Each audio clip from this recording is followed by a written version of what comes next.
Fala, meu povo fantástico, uma boa noite para todo mundo. Estamos aqui a sexta-feira, a night de sexta-feira começa aqui no Fantástico Cursos. Então, antes de mais nada, antes de você sair para a gandaia, muito obrigado pela sua presença até aqui. Essa é a primeira live fantástica do Fantástico Cursos. Como você já sabe, já comentei isso até na chamada para cá. Aqui o objetivo dessa live é trazer as pessoas mais representativas da área. Vou falar trazendo escritores, pesquisadores, editores, para poder bater um papo sobre a ficção científica, a fantasia e o gótico. Já que se vocês acham que o conteúdo aqui é relevante, que tem que ser espalhado, então senta o dedo aí nessa curtida para a live se espalhar mais ainda. E sem mais delongas, deixa eu chamar aqui nossa convidada, a escritora e editora Lu Evans. Então, uma boa noite, Lu, seja bem-vinda. Quando tem convidado na nossa casa, a gente bate palma, fica um abraço virtual, um beijinho também, Lu. Muito obrigado pelo aceite do convite, por poder bater, assim, disponibilizar de 1h30 do seu tempo para poder conversar aqui com a gente. Aqui a galera que está aqui é insana, o povo curte fantasia gótica e ficção científica. Tenho certeza que vai ser um papo muito proveitoso, ainda mais para você passar toda a sua experiência. E estou vendo aqui os livros da Tuca. Conheci seu canal através da Lu. Eita, aí, Lu, tem seguidor seu aí também, ó. Lembrando que a Lu também tem um canal, vocês também olham lá. É a Lu Evans, modo de achar, né? Só digitar no YouTube, digitar Lu Evans, onde ela fala da produção dela, também dá dicas, ela faz análises das obras, né, mais relevantes da fantasia, do gótico e da ficção científica. Tem essa estante linda aí atrás dela aí, ó, depois vocês dão uma olhada, ó, tem Edgar Allan Poe, tem de tudo um pouco para dar inveja, né, inveja aqui na gente, certo? E aí, então, Lu, seja bem-vinda mais uma vez. Eu vou pedir primeiro para você se apresentar, você falar. Quero saber como é que uma brasileira foi parar aí nos Estados Unidos. Eu sei que você é também a conterrânea lá do Braulio Tavares. Eu lembro de você ter falado isso certa vez. Então, Lu, seja bem-vinda e se apresenta aí para o pessoal que está te conhecendo. Bom, primeiro eu quero agradecer demais ao professor Alex por ter me convidado para participar dessa live. Eu fiquei muito feliz com o convite. Eu gosto muito de tudo que ele apresenta. Eu aprendo muito com ele. A gente aprende todo dia, né? Mas ele é realmente um mestre impressionante. E eu agradeço a oportunidade de estar conversando com vocês também. Meu nome é Luciene, mas vocês podem me chamar de Lu, não tem problema nenhum. Eu nasci em João Pessoa, na Paraíba, como ele falou, lá na terra do Braulio Tavares, mas ela é de Campina Grande, eu sou de João Pessoa. E me formei em jornalismo lá, também cursei relações públicas, já estava para me formar quando vim para os Estados Unidos, já faz um tempo, né? Então, hoje eu sou naturalizada americana e eu comecei a escrever muito jovem. Comecei a escrever para teatro primeiro, sendo dramaturga, fazendo peças de infantis, e estão todas nesse livro aqui. São 20 peças de teatro infantil. Então, depois disso, a gente começou a escrever, no plural. Não tem plural não, fui eu sozinha. Eu comecei a escrever o Zilgo, esse aqui é o número 1. Aí fala... Eu vou passar aqui também, vou botar aqui na tela também, Lu. Eu fiz uma tela especial aqui com seus livros, aí pro pessoal também dar uma olhada, que eu acho que também fica até... Aliás, gente, também enquanto a Lu tá falando, lembrar, aqui na descrição da live, deixa eu colocar aqui, deixa eu mudar aqui a tela, na descrição aqui da live também eu coloquei o link dos livros dela, depois se você quiser, estão todos disponibilizados na Amazon. Dá uma olhada, tem uma vasta seleção. Tem livro dela que tem edição em português e edição em inglês. Então você olha lá, eu não lembro agora qual que eu coloquei no link, mas está tudo aí na descrição. Enquanto ela está falando, tem aí as capas dos livros dela para vocês também darem uma olhada, tá? Desculpa, não pode continuar. Não tem problema não. Então esse aqui é o número 2, é uma série de fantasia, Zilgur, né? Nós temos A Princesa das Águas, é o primeiro, foi lançado em 2014, é o Príncipe Flamejante, o segundo, a Princesa dos Ventos, o terceiro da série Zilgur, e o quarto, só está esperando agora a capa do ilustrador Murilo Araújo. Então vai sair agora em março, finalzinho de março ou início de abril. E tem também a distopia que eu fiz com a Grace Rocha, que é uma distopia para jovem e adulto, não é uma série, e que já foi traduzida para o inglês e agora está sendo revisada por uma pessoa nativa. E também escrevi este aqui, que é uma ficção científica, Healing, já em inglês. Então, a partir de agora, a minha produção vai ser toda em inglês, para ver se eu consigo realmente entrar no mercado americano, australiano, canadense, inglês, todo esse mercado de língua americana. E então essa é a minha produçãozinha aqui. Tem outro ainda, que é o Mr. Covfefe, que é sobre o Trump, né, essa forma como ele se comunica, não muito ortodoxa, e as coisas que ele gera, né, as respostas que ele gera com essa forma dele de se comunicar, o que ele diz, e que não é ficção, é mais na parte jornalística mesmo, e que não tenho aqui ainda, porque nem pedi ainda, eu não pedi, mas tá lá na Amazon, tá vendendo, e ele tá em alta agora, então tá vendendo bem. E o professor Alex perguntou aí uma curiosidade, como eu vim parar nos Estados Unidos. Pois é, eu vim com visto de noiva para se casar aqui com o meu atual marido, e aí já é coisa para outro vídeo, porque imigração é coisa complicada. Isso aí já dá uma história, já dá uma obra de distopia boa, né? Mais uma, né? Eu lembro até que quando o Trump, aliás, eu acho até que foi o primeiro post do blog Fantástico Cursos, foi no mês em que o Trump se elegeu.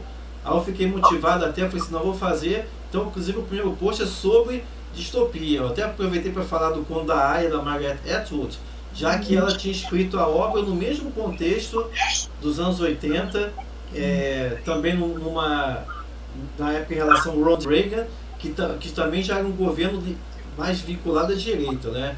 E aí é muito significativo até que, isso é uma coisa que a gente vai até conversar também, né? Como é que as distopias, elas acabam, dependendo do contexto, e agora os Estados Unidos está bem propício para isso, acabam voltando a ficar em alta, né? Distopia, ela teve um momento de baixa, que as pessoas não estavam comprando muito, mas a partir de The Hunger Games, aí voltou com tudo, porque o Hunger Games quebrou meio que aquela coisa da distopia clássica para adultos, né? Já que era voltado para um público mais jovem, a personagem é também mais jovem, e aí voltou com tudo a distopia, e as pessoas bem mais jovens agora também estão lendo distopia, e eu acho muito bom isso. É uma boa. Está presente em várias vertentes do que pode ser o futuro. E que já acontece em alguns locais, né? A Coreia do Norte, e agora a China, né? O presidente aí vai ser presidente para sempre, né? Então, temos muitas distopias já acontecendo no planeta. Tem muito potencial, né? E no caso, e fala um pouquinho também dessa obra que você fez, já que a gente está falando de distopia, dessa obra que você fez em parceria com a Grace Rocha. Pois é, a ideia dessa distopia aqui foi da Grace Rocha. Ela entrou em contato comigo, ela já tinha... eu conheço a Grace porque ela foi a leitora beta de Zilgur. Então ela acompanhou desde Zilgur 1, 2, 3 e 4 também. E eu fiz leitura beta para ela de A Maldição de Arthur, do livro 1, da série Imortal. Então a gente já se conhecia, já conhecia o trabalho uma da outra, e eu confiava muito nela, no talento dela, na profissional, porque ela é muito profissional também. Então, eu gostava muito do estilo dela. E eu digo a vocês, quando vocês tentarem escrever algo com alguém, tente escrever com a pessoa que você realmente vê que estilo vai bater com o seu. Porque senão, pedaços do texto vão ficar bem diferentes. Vai ficar esquisito. E a Grace, ela é muito organizada, ela é muito detalhada. Ela fez todo um esquema, todo um roteiro. E eu não sou assim. Eu faço tudo dentro da minha cabecinha e vai saindo do jeito que vai. Então, ela mandou o roteiro para mim, eu disse, olha, isso aí não vai dar certo, mas eu vou tentar. E comecei me esforçando muito dentro do roteiro que ela preparou, e dali a pouco eu já tinha esculhambado tudo, já comecei a sair do roteiro. Acho que foi no capítulo 3 ou 4, que eu já coloquei uma coisa que não tinha a ver, mas que tinha a ver com o desenvolvimento da obra ao mesmo tempo. Mandei para ela, ela teve aquela surpresa, mas gostou. E aí ficou um capítulo após o outro, era uma surpresa. Eu fazia de acordo com o que ela me mandava para ela, aí ela via aquilo e preparava de acordo com o que eu tinha escrito. E foi assim até o final. Eu sei que eu dei um pouquinho de trabalho para ela nesse sentido, porque ela é muito organizada, mas eu acho que no final a gente ficou satisfeita. Eu fiquei muito satisfeita, ela ficou também, e a gente ficou feliz com o nosso trabalho, e continuamos trabalhando juntas, porque eu comecei a revisar uma obra dela, que ela começou a escrever agora, e espero que ela também revise aí outras coisas que eu vou fazer. E no caso, esse foi a primeira obra assim, que você escreveu em parceria? Foi. Até então eu nunca tinha me entusiasmado com a ideia de trabalhar em parceria, porque de repente você pega um autor que tem um ritmo bem diferente do seu. Você está empolgada, você está escrevendo, e aquele autor que está ali com você tem 1000 coisas para fazer, né? Então só vai lhe entregar um pedacinho do texto ali, 1 mês, 2 meses. No nosso caso não, a gente foi bem harmoniosa nesse sentido, né? Tinha meio que um prazo para entregar aquela partezinha, capítulo por capítulo. Então foi uma feliz parceria. E eu sei de casos de parcerias não muito felizes, né? Que as pessoas acabam se estranhando e brigando até, porque cada uma tem uma ideia diferente. Então, realmente, quando a gente vai escrever em parceria, tem que ver com quem vai escrever.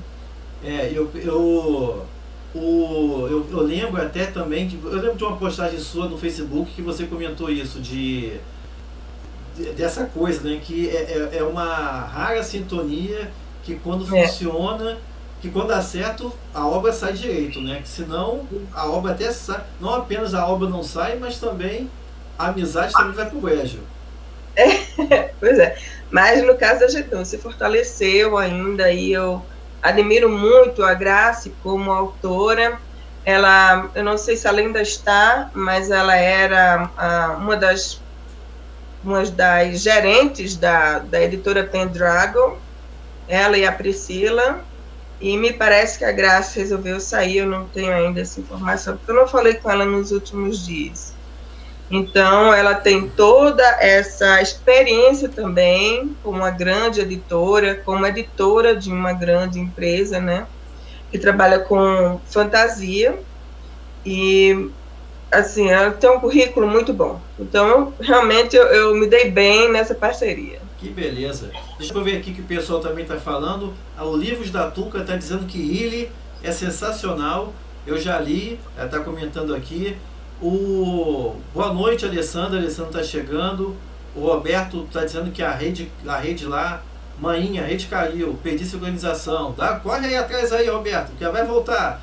Rafael também está chegando. Boa noite, Rafael. Boa noite, dona Estela. E dá uma pergunta aqui, Lu, aqui do Robilan.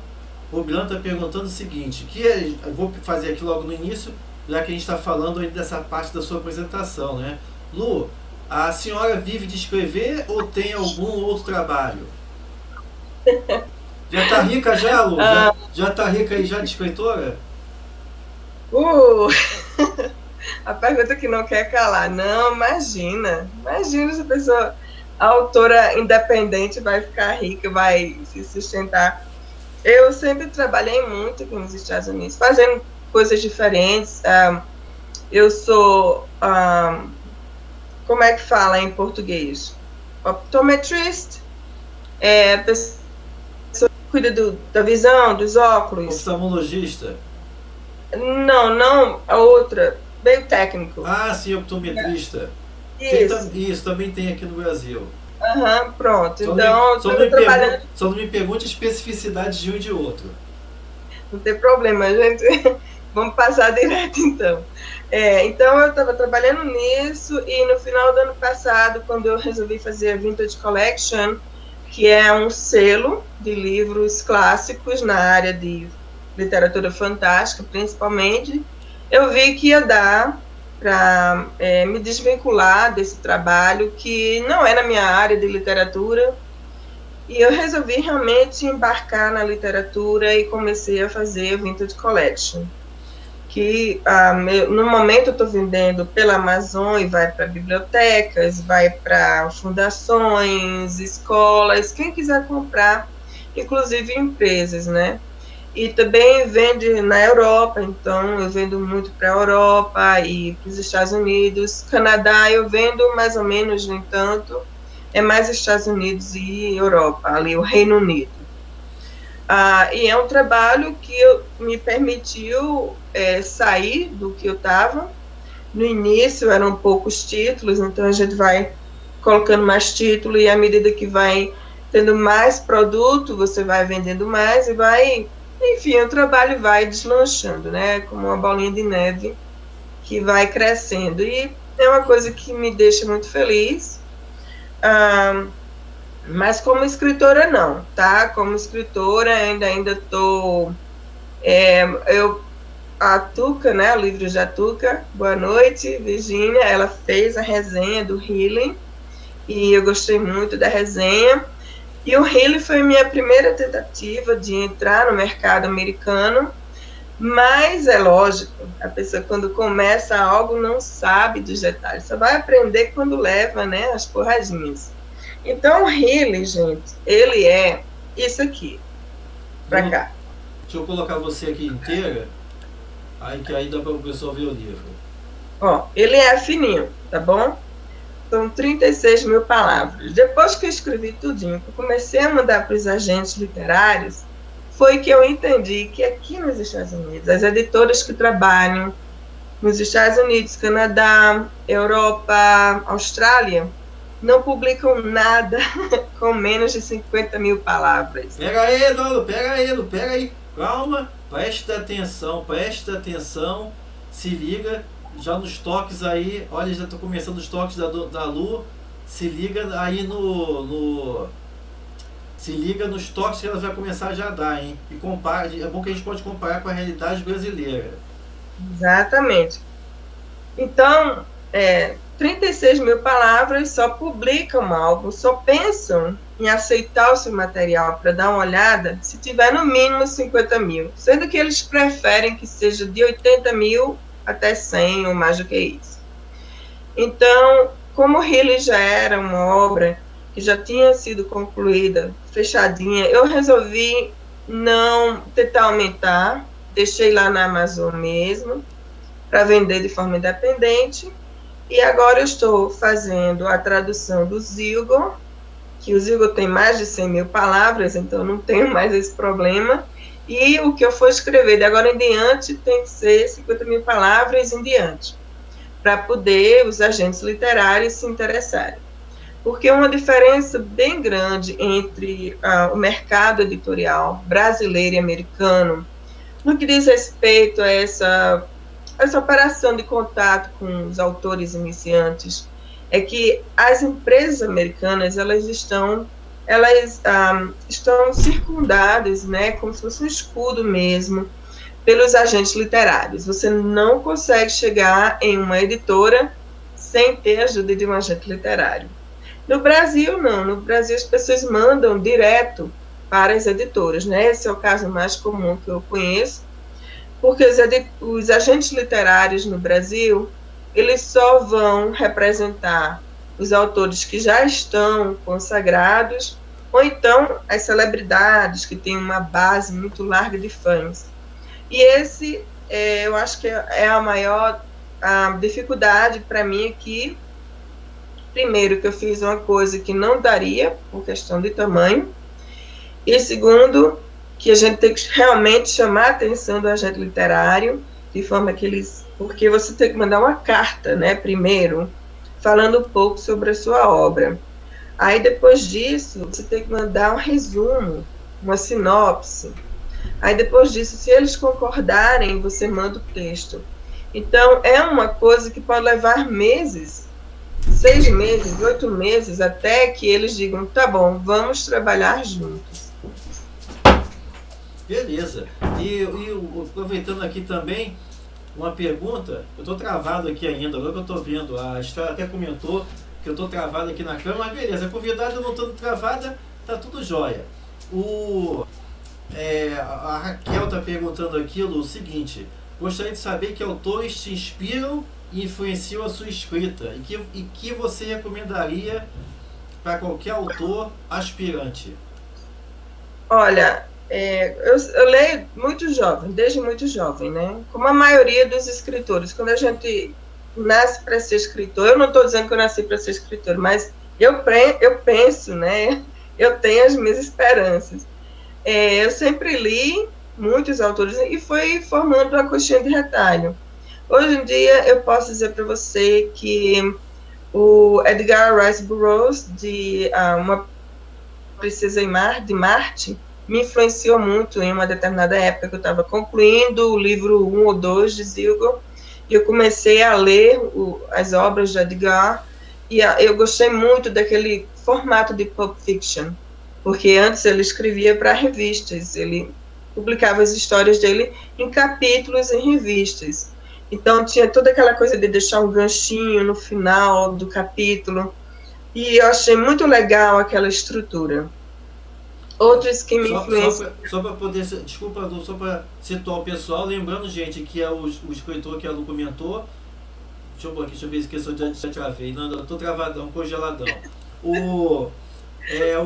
Esse autor que a Lu comentou, o Edgar Rice Burroughs, vocês vão lembrar, por exemplo, da adaptação para o cinema do John Carter em Marte. Né? Então, assim, talvez seja a face mais visível dele a ter chegado no Brasil. Já saiu muita coisa dele, mas tem tempo que não sai em forma de livro. Grande autor Pulp. Isso, e só para informar, o filme é bem diferente do livro. Tá? Tem as suas semelhanças, obviamente, mas no final tem também muitas diferenças. O ator é lindo, mas a obra ficou meio diferente. Então, ele me influencia muito. O Tolkien também me influenciou. Eu comecei a escrever para teatro influenciada pela Maria Clara Machado. Inclusive, no meu vídeo de hoje, no meu canal, é sobre ela. Então, Maria Clara Machado, que formou teatro tablado, me influenciou muito. Depois dela, Monteiro Lobato. E aí eu comecei a ler A História Sem Fim, do Michael Ende. Primeiro eu vi o filme. E foi quando eu tive a ideia de fazer o Zilgo, a minha própria história de fantasia.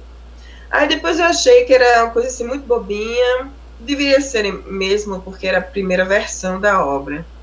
E aí eu joguei fora, deixei pra lá, e fui viver minha vida. E tempos depois eu li o Hobbit, assim, por coincidência mesmo, eu nem sabia quem era o Tolkien. E aí me apaixonei pelo Hobbit, eu disse, não, eu vou retomar a minha novelinha de fantasia, e acabou sendo 4 livros, cada um de 400 páginas. Isso aqui, isso no Brasil ainda? Isso no Brasil, exatamente, que começou com A Princesa das Águas, né, que é o primeiro livro, que eu terminei no final de 2013, mas publiquei em 2014. Então, é isso, esses são os que mais me influenciaram para eu começar a escrever. Agora, assim, As Mil e Uma Noites, sabe? Contos de fadas, contos fantásticos, fábulas, muita lenda, muita mitologia. Assim, eu sempre pesquisei muito de literatura fantástica, ficção científica, gosto muito do gótico também, pretendo escrever gótico, só não quero escrever terror, horror, porque não é realmente um gênero, subgênero que eu gostaria de escrever. O Robilan está elogiando suas capas aí, diz que você tem capas de livro muito belas. E o Robilan está dizendo aqui: Lu, me perdoe em delicadeza, mas com quantos anos a senhora lançou seu primeiro livro? Eu não conto nem sobre tortura. Segredos. Segredo. Segredos. Lu, você tinha alguma... Eu sei, eu acho que eu esqueci já com a idade que eu tenho. A pessoa que fez as capas do Zilgor, que é a Princesa dos Ventos, é o Murilo Araújo. Ele é um ilustrador realmente muito talentoso. Primeira vez que eu vi a ilustração do Murilo Araújo, eu disse, não, ele tem que fazer as capas do Zilgor para mim. Porque até então era a Rafaela Rion, que é conterrânea minha da Paraíba. Só que eu perdi contato com a Rafaela, não sabia onde ela estava, gostava muito das ilustrações dela, e tentei encontrá-la, mas eu não sabia o último, eu não lembrava o último nome dela direito.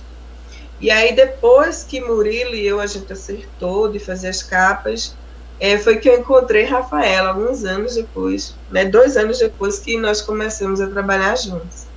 E eu ainda espero trabalhar com a Rafaela Rion, porque ela realmente é muito talentosa. Beleza. E a do Riley já foi aí foi aqui também? Ou... O Riley foi... eu mandei para o Murilo essa figura aqui, que é uma placa da Pioneer 10, que é um satélite, né? Uma probe que está pelo espaço aí até hoje, e mandei para ele também a parte de trás. E aí ele colocou tudo junto e fez a arte do título e tudo. Então foi a execução dele, a ideia minha, a execução dele.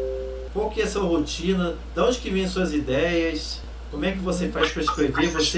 Você escreve quando está inspirada, como alguns escritores fazem, ou não? Você estipula, olha, vou tirar 8 horas por dia para escrever e pronto.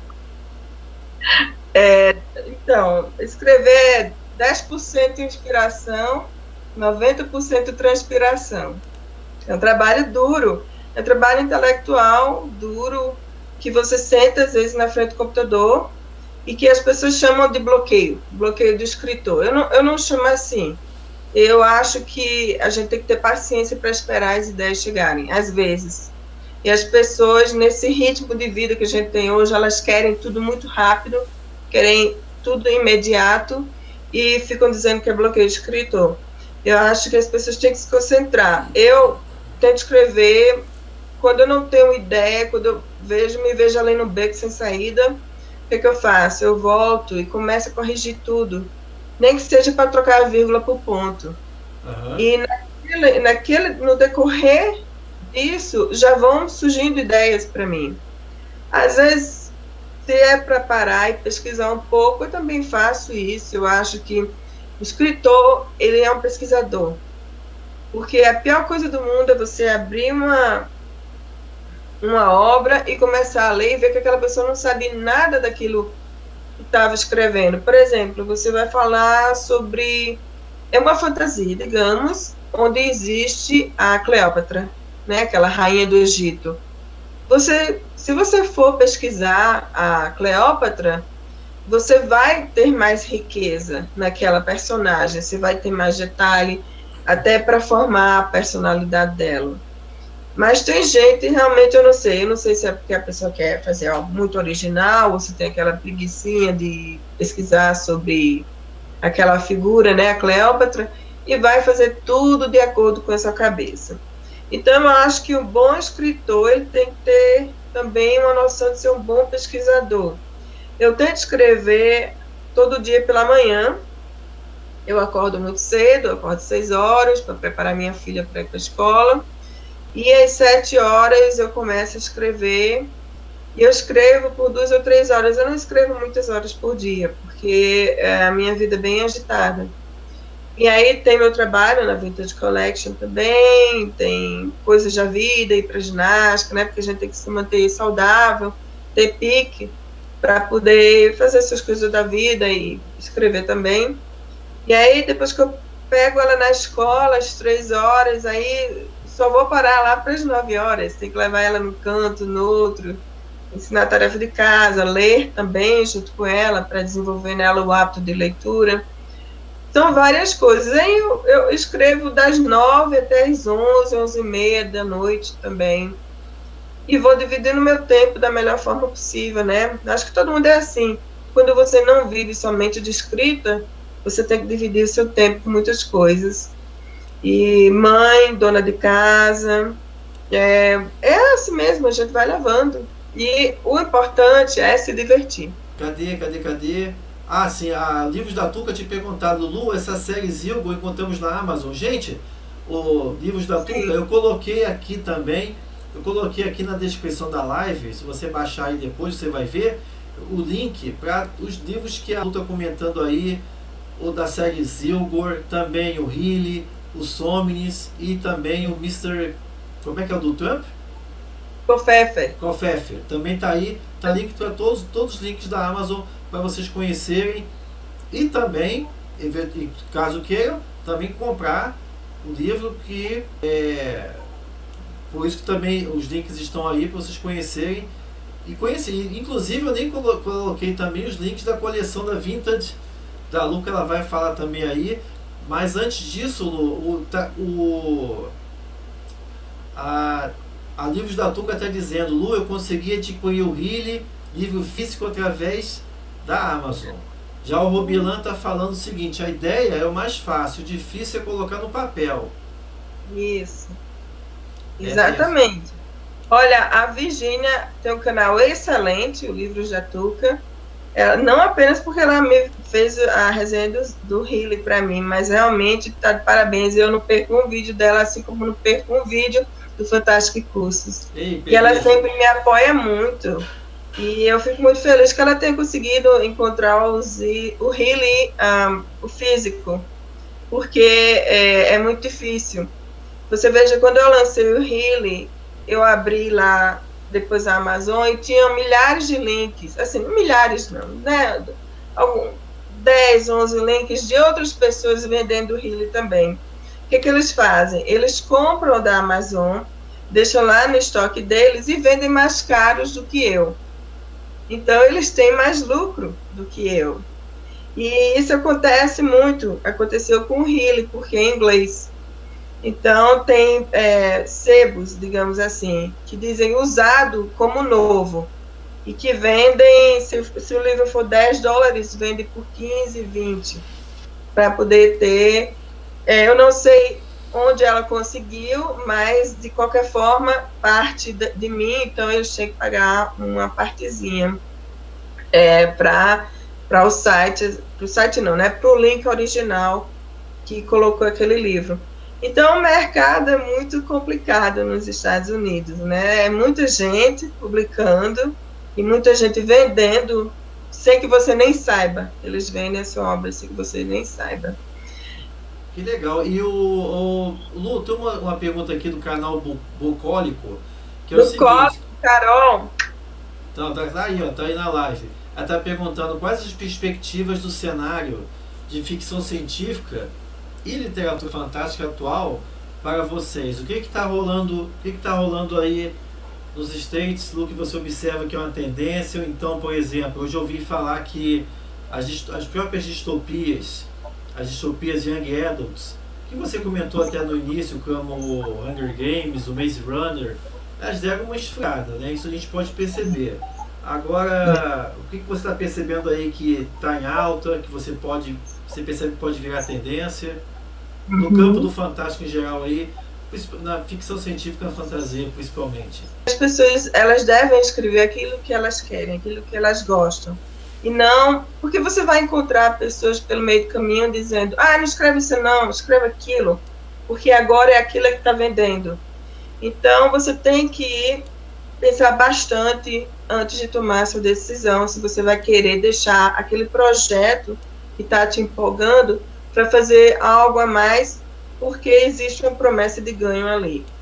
Realmente, como o professor Alex falou, a distopia está caindo um pouco, mas a ficção científica, eu acho que ela é muito cíclica. Deixa eu mostrar para vocês uma coisa aqui. Eu tenho o volume 1. Peraí, deixa eu botar. Nossa Senhora, que coisa linda. O volume 1 do Weird Science. É uma revista que existiu na década de 50. Aqui dentro eu tenho as 6 primeiras revistas, que saíram entre 50 e 51. São cerca de 24 histórias. Gente, aqui a gente vê história de clone, de robô, invasão de marciano, viagem no tempo, viagem no espaço, a bomba atômica, porque nessa época a bomba nuclear ainda não tinha sido desenvolvida, né? O final do mundo a partir da bomba atômica e universos paralelos. Então, tudo que tem aqui hoje, se você parar para pensar, está sempre acontecendo, né? Sempre volta alguma coisa. Nesse momento, eu acho que a tendência, eu não sei se vocês estão sabendo de um filme que vai ser lançado, alienígenas que, se você se mover, se você fizer algum sonho, eles lhe escutarem, eles vão caçar você. Ah, sim, já passou uns teasers aqui sobre isso, uma família que vive numa cidade, sempre tem algo feita. Exatamente. Então, eu acho que a partir daí vão ter pessoas escrevendo temas similares, porque vocês lembram como quando o Hunger Games foi lançado, foi uma trilogia, né? Até então as obras distópicas eram muito mais somente uma do que séries, eu acho que nem tinha série. Aí vieram as séries distópicas para jovens, a série Divergente, entre outras. Então, eu acho que a tendência vai ser essa, para a ficção científica. Eu posso até estar errada, até porque quando eu estava mandando o Healy para os agentes literários, eles me davam respostas assim: eu não trabalho com coisa com menos de 50 mil palavras. E também alguns diziam outras coisas, o que me leva a acreditar que os agentes literários, nem mesmo eles sabem o que eles estão buscando. Eles têm uma certa ideia, mas eles querem ser surpreendidos por algo que seja diferente. Então, esse livro, esse filme que vai passar, pode ser o norte, mas também, de repente, um agente literário encontra uma obra bem diferente e ela, sim, que vai nortear a produção de ficção científica. A mesma coisa a gente pode dizer do gótico, por exemplo.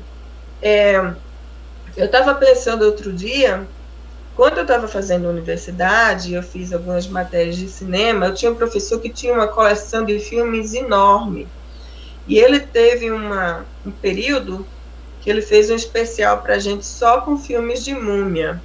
E se a gente parar para pensar, desses monstros aí, zumbi, como é que é o bicho que faz Drácula, vampiro. Vampiro e lobisomem, a múmia, ela é mais discreta, mas ela está sempre por ali, né? Teve aquela múmia de 1999 com Brendan Fraser, que foram 2 ou 3 filmes. A Anne Rice também lançou um livro. Recentemente o Tom Cruise também fez um filme sobre a múmia. Do Dark Universe. Isso.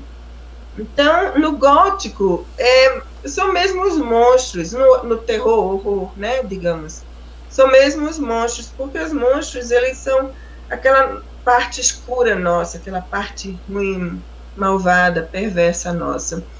Na fantasia, eu acho que por mais diferentes que as fantasias sejam, elas sempre vão trazer um pouco da jornada do herói, sempre vão trazer mitologia, lendas, esses seres mágicos.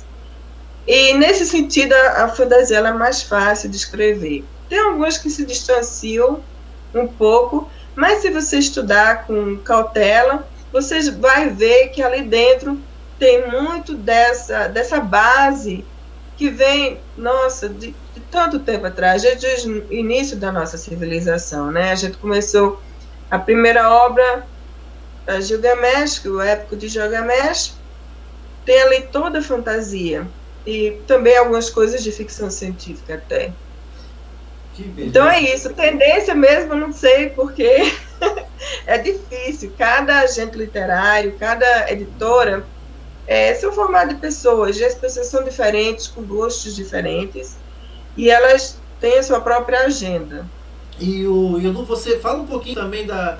Eu acho tão bonita essa coleção da Vintage, de que quantos títulos tem agora, que a Vintage Collection, gente, não sei se vocês já viram no canal da Lu, são os clássicos mesmo da literatura, principalmente da literatura fantástica, que ela, justamente, como eu sempre falei também do Fantástico Cursos, às vezes, eu vejo muita gente, às vezes, lendo as obras que saem hoje, mas desconhecem as bases, né? A fonte, justamente, das boas ideias, dos bons romances de hoje, né?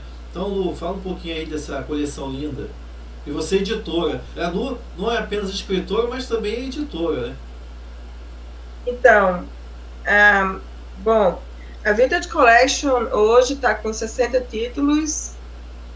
Dá um pouquinho de trabalho, porque quando você tem que pesquisar o material que você quer, você tem que saber o que as pessoas querem, e o público da Vintage Collection ele é mais ou menos específico, né? Não são pessoas que compram as mesmas obras que os jovens de hoje. Eles estão atrás de obras, como o professor Alex falou, obras clássicas de literatura fantástica. Então, a gente tem que pesquisar o material que a gente vai fazer e investir em capas bonitas e ter uma boa diagramação dentro. Eu vou mostrar para vocês um pouquinho só, claro que eu não vou mostrar 60 títulos. Começando pela Eda, deixa eu baixar um pouquinho. Eda, essa aqui eu tenho a jovem e a velha. Essa aqui é do professor Alex. Então, essa está vendendo bem também, né? Uma obra bem bonita mesmo. A gente tenta fazer uma diagramação legal dentro, ó. Bom espaçamento, sabe? Uma letra que não seja muito pequena. Até porque eu penso em mim quando eu estou fazendo, né? Eu uso óculos, então para mim é complicado. Letra pequena, espaçamento apertado. Esse aqui é um dos meus livros favoritos, que é o Frankenstein, da Mary Shelley. Vende bastante também esses contos de vampiro. Opa. Nós temos Carmilla, nós temos Clarimond e nós temos o Vampiro do Polidori. Clarimond é do Gautier e Camilla é do Lafanu. Então, vende bem. Nós temos esse grandão aqui, que é O Poço do Fim do Mundo, do William Morris, que é a minha leitura atual. E o campeão de venda, sem dúvida nenhuma, é o Somnium, do Kepler. Esse aqui vende muito, muito, muito. E a minha edição é fininha, porque ela é uma história muito pequena. E aqui está em latim e inglês. Lu, então as pessoas procuram muito. Lu, você pode pegar aquele anterior do William Morris aí, por favor, só para mostrar para o pessoal. Gente, esse livro aí que a Lu está segurando, do William Morris, esse livro aí é um dos precursores da fantasia moderna. Tá? Isso. Esse livro aí, às vezes a gente pensa assim, porque o gótico ele tem pontos definidos. Não adianta eu botar aqui, deixa eu botar aqui, eu estou congeladão, só deixa eu botar você logo aí. O gótico tem pontos definidos de início, é no Castelo de Otranto. A ficção científica começa lá no Frankenstein, tem marcadores. Mas a fantasia é mais difícil de você traçar, até mesmo porque a fantasia é mais antiga das vertentes do fantástico. Então, assim, onde começa a fantasia? A fantasia moderna não começa com O Senhor dos Anéis, nem com O Hobbit, em 1937. Na verdade, o próprio Tolkien reconhece muito essa herança que ele pegou, por exemplo, do William Morris e também do escritor, ai meu Deus, me fugiu o nome agora, lá da Princesa e o Goblin. George MacDonald. George MacDonald, perfeito. Então esse livro que a Lu está segurando, junto com o do George MacDonald, A Princesa e o Goblin, é um dos precursores da fantasia moderna. Esse livro aí faz uma ponte entre o romance de crianças, aquela tradição da Alice no País das Maravilhas, também do Peter Pan, da Dorothy, ou seja, esses romances em que as crianças se deslocam para outro mundo, e aí eles já apresentam uma temática mais adulta, mais protagonistas um pouco mais velhos. Então esse livro dela aí vale muito por conta disso. E o outro livro também, Lu, que você estava falando aí, que vende bem, do Kepler, né, do Sonho, esse livro aí, para alguns autores, o Asimov e o Carl Sagan consideravam que esse livro, O Sonho do Kepler, que é verdadeiro marco da ficção científica, né? Normalmente você marca Frankenstein, mas para alguns escritores o Sonho também pode ocupar essa posição por conta da temática que ele traz, né? Já é uma narrativa embasada por um discurso científico. E essa coleção da Vintage, o pessoal me encontra na Amazon? Tá tudo lá. Tá tudo lá na Amazon. E tem um link também ai meu Deus, como é o nome? Facebook, tem uma página no Facebook que tem os links que vai direto para a Amazon. Então, o Somnium, como o professor Lex estava dizendo, do Kepler, que foi escrito na Idade Média, né? Muita gente debate se é ou não a primeira ficção científica, mas com certeza é a primeira obra de exploração lunar, né? Pelo menos isso aí eles têm certeza absoluta. Mas sempre há um debate, né? Se é ou não a primeira. Eu considero que deve ser a primeira também, porque fala sobre viagem à Lua. Então é um livro que as pessoas gostam muito, até porque o Kepler é importantíssimo como astrônomo.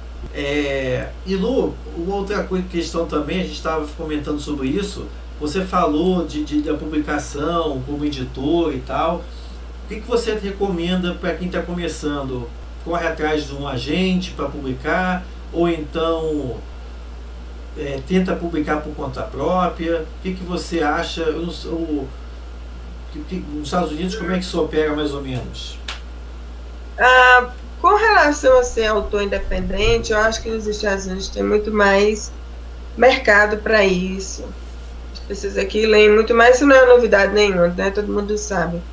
Se você está no Brasil, eu não estou dizendo assim, não procure um agente literário, mas o que eu sei é que os agentes literários no Brasil, eles não abrem as portas para autores iniciantes, desconhecidos e sem um público já formado.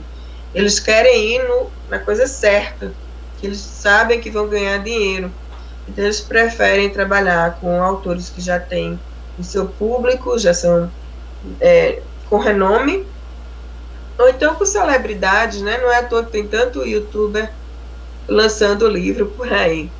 Então, depende. Se você está no Brasil e você quer mesmo lançar suas coisas e sem esperar por uma editora comercial, lance de forma independente, nem que seja na Amazon, somente e-book. Mas tenha cuidado também com as armadilhas. Tem muitas editoras que dizem que são editoras e são, na verdade, gráficas. Elas não vão cuidar do seu material, elas não vão revisar a gramática, não vão revisar a qualidade do texto. Você paga e eles publicam, e depois você vai ficar com 500 livros, 1000 livros parados na sua estante ou embaixo da sua cama, porque eles não vão fazer a distribuição, não. É tudo por conta sua. Então você tem que ver realmente, tem que se informar que tipo de editora é aquela, se elas dão conta do que elas prometeram, para você poder não quebrar a cara, né? Porque escrever já é muito difícil. E quando você tem que cuidar de tudo ao redor disso, se torna ainda muito mais difícil. Eu estava assistindo um agente literário da Inglaterra, e ele dizendo que o autor, ele está ali para escrever. Ele não deveria estar se preocupando com mais nada. E eu concordo. Porque o médico ele tem que se preocupar com os pacientes dele, ele não tem que se preocupar se ele vai receber aquela roupinha branca dele para trabalhar, né? Ou estetoscópio. Ele não tem que se preocupar com isso. Então, o autor também deveria se preocupar com a parte dele. Mas a gente sabe que no Brasil a gente tem que cuidar de tudo, né? Da distribuição, divulgação, tem que correr atrás de gente para fazer resenha, tem que correr atrás de tudo. É você e você. E muitas editoras até mesmo prometem, mas no final não cumprem. Então, depende muito do seu objetivo, do que você quer alcançar com aquilo.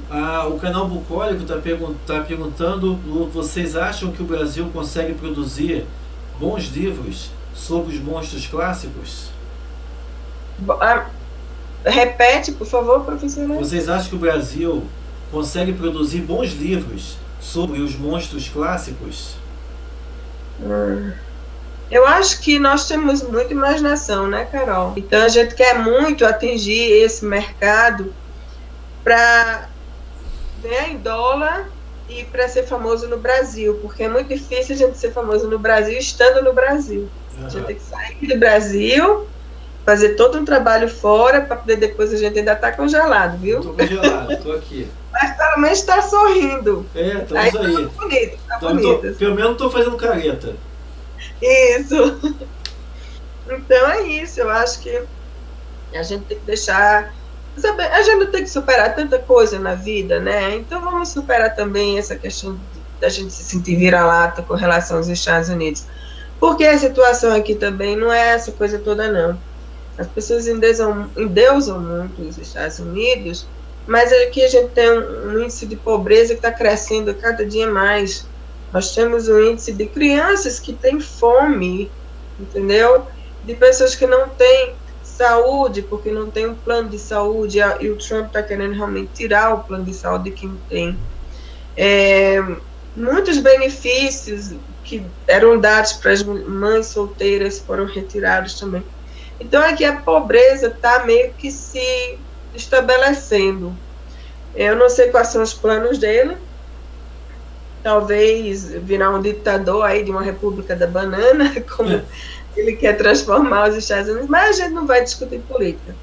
A gente vai pensar o seguinte, que o Brasil é um país, nosso país, a gente tem que fazer as coisas da nossa gente para nossa gente, e não pensando o que é que os americanos iriam achar dessa minha obra. Para mim, faz todo sentido eu escrever em inglês, porque eu vivo aqui. Então, para mim, ir a eventos aqui é muito mais fácil que ir a eventos no Brasil. Por isso que eu nem me interesso tanto. Já recebi proposta de editoras menores, mas eu não me interessei, porque eu vi que não seria possível estar aí para eventos, para, sabe, essas coisas todas que os autores fazem aí. Então, cada um trabalhe dentro da sua realidade da melhor forma possível e de acordo com os seus planos.